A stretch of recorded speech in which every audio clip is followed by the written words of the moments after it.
Girl, it's happening. How are you feeling? How have the rehearsals been? The rehearsals have been painful and humbling. It's really funny because you think you can dance when you go to a wedding or a club, got the beat on, I'm into it, I'm in the middle of the dance floor, sometimes I shut down the dance floor. Totally different story here. I realize I cannot even do a full twirl without falling down because I need to learn how to spot. And I learned that I need to take something for my ankles. I did not know that I need to supplement my ankles with more nutrition because they're not being strong for me. Oh no, or do we have an injury in our future? Not an injury, but they just feel really wobbly now. So all those years on heels, I don't think they help me much for the dance floor. Okay. Is it one of those things, I'm with you, you're at the wedding, when you can dance on your own, you're like, I have rhythm. That's me. Are you now fundamentally questioning that? My entire being has always told me that I'm one of the best dancers there is. And then I walk into this room. I was actually in this room rehearsing yesterday. And no, I was told very boldly, like God, not even from the loudspeaker, like right down to my ear said, no girl, keep working. Well, how are you feeling about your chances to get that mirror ball? What are you gonna do to go the whole way?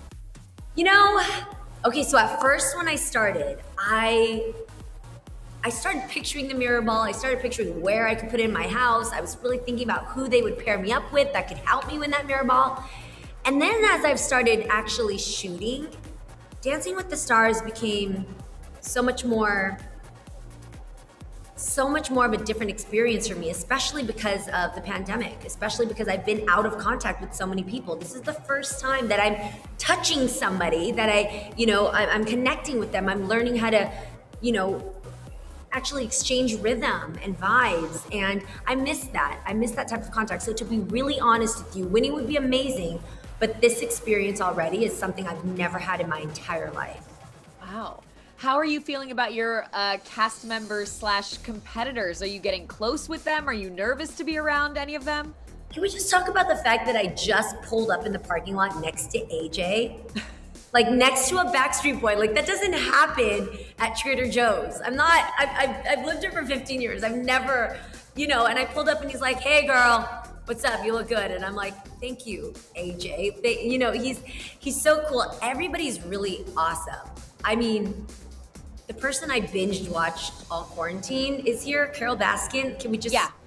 She was actually in the room next to us.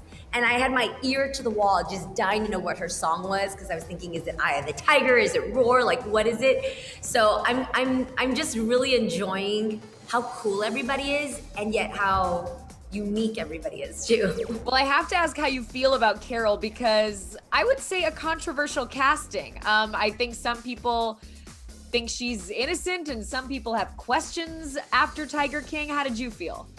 I can't wait to pull up next to her in the parking lot. Let's just say that. You got some questions. And be like, Carole, come here.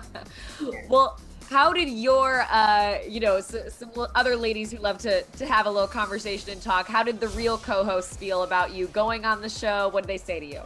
I think they're sick of me dancing on the show so much. Like the real is, our talk show is so fun and we start the show off dancing, that they're like, girl, finally, take this energy somewhere else. Like, we're done. We've seen too many of these moves. What they don't understand, though, is those moves that I do on a talk show are not the type of moves that are going to win me points here. So they're all wishing me luck, and they're so supportive. What can you tease about the first dance? Okay, so the first dance is very symbolic to me because it actually echoes the first date that I had with my now fiance, which is the Salsa. And again, even then when I went on that date with him, what I was doing was not the Salsa. I'm saying this really humbly because I can't believe what I'm learning now is nothing like the moves I was doing that day. I don't even know how I made it through that night, but clearly he liked what he saw. Oh, so you danced on your first date. So this is a redo. Yeah, so this is girl, this is not a redo. This is about to be the 2.0. This is about what I'm about to show him on our wedding night, what exactly it was supposed to look like. I'm gonna seal the deal even more. Amazing. So the show is all about not just the dancing, but the journey. How much will we learn about you? I know you're an open book, but how emotional is this gonna get for you? And do you see yourself breaking down during it all? Oh, I kind of already started to really feel the effects of how proud this made my family, if I'm really honest. It's funny because, you know, I've done a lot of cool things in my career, and I never really get a lot of, like, I don't get phone calls and things like that from my family. They're just kind of like, Jeannie's working hard. She's out there killing it. You know, they don't really remember what shows I'm on and things like that. And that's, I kind of love it because my family just loves me for who I am. But when they found out that I was on Dancing with the Stars, I mean, this is a global show. This is a show that has been translated for so many different countries across the world. I got phone calls from people like my cousins in Vietnam who don't speak English. They were freaking out. My little cousins who never thought I was cool. I begged them to do a TikTok challenge with me. They're like, we're good. Now they're like, you're gonna be on Dancing with the Stars? I have to tell my friends. So for me, doing a show that just translates the one thing that we all relate to, which is music and memories, makes me so proud. And already my playlist got me emotional because in the beginning you have a very extensive interview and they ask you about every song, your first kiss, your first heartbreak, song that got you through things. And just walking through that list was very emotional for me because these songs, I'm actually dancing. The first song is the song that I listened to on repeat, driving from San Jose to LA to build my dream. The 6 hours I drove every week, back and forth, and this song was on repeat. So it's already getting very emotional for me.